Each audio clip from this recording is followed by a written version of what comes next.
Anne of Cleves, istri keempat Henry. Anne dikenal terlalu jelek untuk menjadi istrinya Henry. Tapi, apakah dia sejelek itu?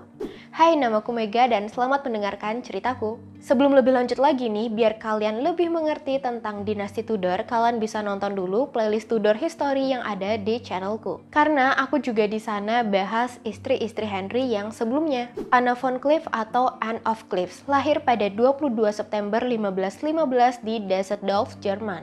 Tapi tanggal lahirnya sempat jadi perdebatan karena baru-baru ini ada sejarawan yang mengklaim kalau Anne itu lahir antara akhir Juni atau awal Juli, bukan September. Ayah Anne bernama Johann atau John III, Duke of Cleves, dan ibunya adalah Maria of Juliburg. Orang tua Anne punya 4 orang anak. Anak pertamanya adalah perempuan bernama Sybil of Cleves.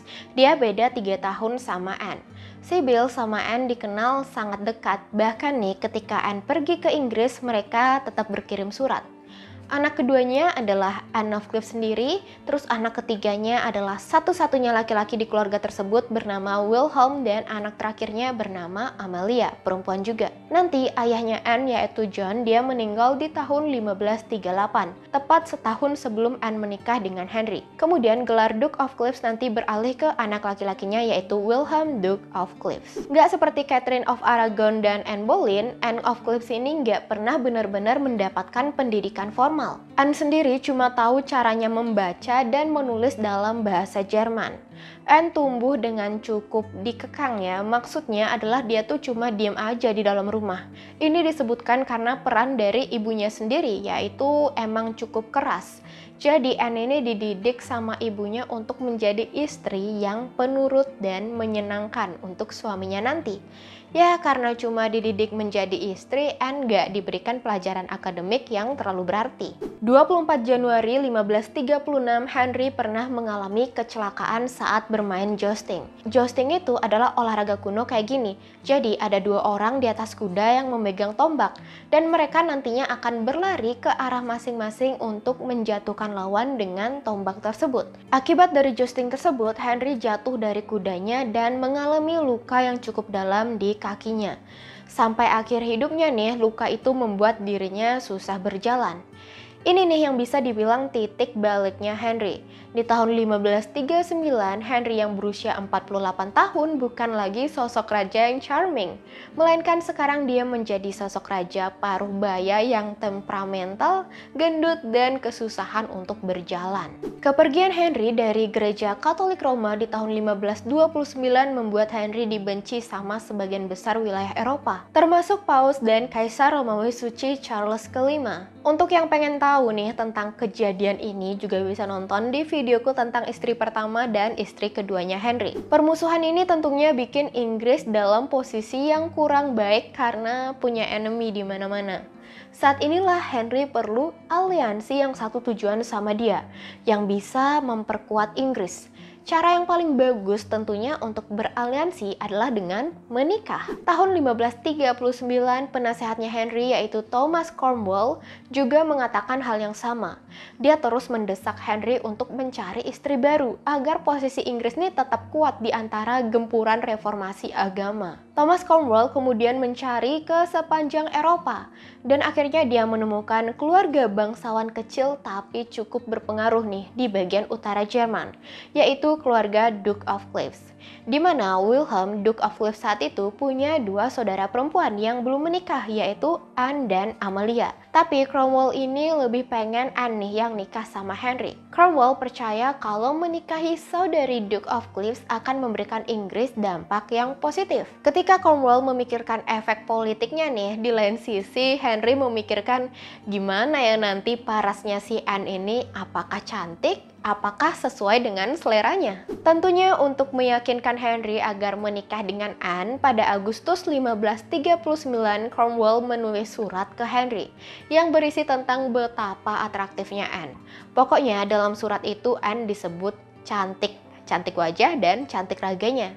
Padahal di sini ya, Cornwall sendiri belum pernah ketemu langsung sama Anne. Jadi dia ngirim surat itu sesuai sama deskripsi yang dibilang oleh bawahannya Cornwall. Dan biar Henry seenggaknya ya maulah sama Anne ya. Henry sesuai dugaan setelah membaca surat tersebut mulai tertarik sama Anne. Henry memutuskan untuk mengirim pelukis kerajaan bernama Hans Holbein untuk pergi ke Cliffs. Hans Holbein ini terkenal dengan lukisannya yang indah dan realistis. Dia terbiasa melukis wajah-wajah bangsawan. Jadi tugasnya diutus ke sana tentunya adalah untuk melukis Anne dan adiknya yaitu Amalia. Biar Henry ini bisa terbayang nih muka calon istrinya tuh kayak gimana sih. Dan ini adalah lukisan Anne of Cliffs yang dibuat oleh Holbein untuk Henry. Lukisan aslinya sendiri sekarang ada di Paris. Kalau sekarang dilihat nih, lukisannya cantik banget kan, gak ada jelek-jeleknya. Ada rumor nih yang bilang kalau Holbein itu sengaja melukis Anne dari tampak depan kayak gini, biar hidungnya itu gak kelihatan terlalu besar. Dengan lukisan dan segala bujukan Cornwall ini berhasil meyakinkan Henry untuk menikah dengan Anne of Cliffs. Pihak Henry segera membuat perjanjian pernikahan dengan pihak Duke of Cliffs yang berisi keuntungan masing-masing jika pernikahan dilakukan. Setelah persetujuan dibuat, Anne dan rombongannya segera berangkat ke London. Rencananya nih, pernikahan mereka akan dilakukan pada 6 Januari 1540. Namun karena Henry udah terlalu gelisah dan gak sabaran nih, pada awal tahun baru di 1540 Henry memutuskan untuk menemui Anne lebih dulu. Dimana Anne ini baru aja nyampe di Inggris. Di kerajaan Inggris nih kan, Henry itu udah biasa sama yang namanya games gitu. Trik-trik dan prank buat kesenangan pribadi di kerajaannya. Jadi Henry juga pengen nerapin ini ketika ketemu sama Anne. Henry punya ide untuk melakukan yang namanya prank atau dia sebut sebagai love test. Jadi Henry akan menyamar sebagai rakyat biasa dan mendekati Anne. Kalau misalnya Anne ini emang beneran cinta sejatinya, maka Anne harusnya bisa langsung ya mengenali Henry saat itu juga. Perlu diketahui nih, di sini Anne itu berusia 24 tahun sedangkan Henry berusia 48 tahun. Bisa kebayang gak sih pertemuannya bakal jadi se-awkward apa? Ya sesuai dugaan yang terjadi malah sebaliknya. Ketika Anne lagi bengong nih menatap ke jendela, tiba-tiba ada laki-laki parubaya yang mendekat dan mencoba menciumnya. Anne gak punya clue sama sekali siapa laki-laki aneh tersebut. Anne tentunya kaget dan langsung mundur ke belakang. Siapa sih perempuan yang gak kaget dicium oleh laki-laki asing, om-om juga? Ada yang bilang yang dicium itu cuma tangannya aja, tapi ada juga yang bilang kalau yang dicium itu pipinya. Tapi intinya laki-laki parubaya itu selanjutnya bilang bahwa dia punya surat nih, hadiah dari sang raja untuk Anne of Cliffs. Anne yang udah terlanjur jengkel kali ya dan ngeri juga nih sama si om-om, akhirnya cuma ngambil surat tersebut dan cuekin aja tuh si laki-laki yang gak dia kenal. Henry di lain sisi tentunya dia merasa shock, ternyata sang calon istri gak ngenalin dia dan malah nyuekin dia. Dengan bete, Henry pun langsung balik badan dan pergi. Sebenarnya ya, siapapun perempuan yang ada di istana Henry saat itu pasti bisa kok ngenalin Henry. Tapi masalahnya nih, Anne of Cliffs ini dari Jerman. Ketemu cowok-cowok aja dia jarang. Dia tuh sangat polos dan lugu bisa dibilang. Yang ada di pikirannya, Henry itu adalah raja yang gagah dan keren. Tentunya ketika melihat laki-laki parubaya yang kakinya penuh luka dan dengan pakaian yang biasa aja gitu lah ya bisa dibilang, Anne tuh nggak bisa ngenalin. Anne bahkan mungkin nggak tahu apa itu prank, apa itu candaan. Dia nggak tahu cara bersenang-senang ala pria-pria Inggris. Henry di lain sisi merasa dipermalukan, dia merasa dihina oleh perlakuan Anne. Setelah dia pergi nih cukup jauh dari Anne, dia langsung bilang kalau ternyata Anne itu nggak secantik itu ya, malah jelek dan nggak mirip kayak lukisannya. Henry segera memanggil orang yang bertanggung jawab atas Anne yaitu Cromwell dan nyuruh dia buat bertanggung jawab kayak gini. Pokoknya aku mau batalin pernikahan ini, aku nggak suka sama dia, gitu kata Henry. Masalahnya pernikahannya ini kurang dari seminggu lagi, nggak mungkin kan dibatalin tiba-tiba, dan kalaupun emang bisa dibatalin, Duke of Cliffs ini bakalan marah besar. Cromwell sebagai penasehat tentunya nggak mau Inggris menambah musuh lagi. Alhasil Cromwell dengan tenang berusaha untuk menyabarkan Henry. Menjelang pernikahan, rumor dan gosip tentang perkataan Henry mulai menyebar di kalangan bangsawan.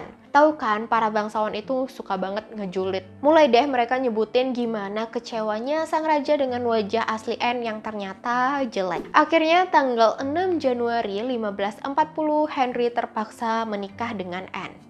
Terus ada rumor yang bilang Henry itu makin kesel pas acara pernikahan nih karena Anne of Cleves itu telat 2 jam datang pas upacaranya. Saat bulan Februari baru dah Anne itu ngeh kalau dia ternyata udah berbuat salah sama Henry.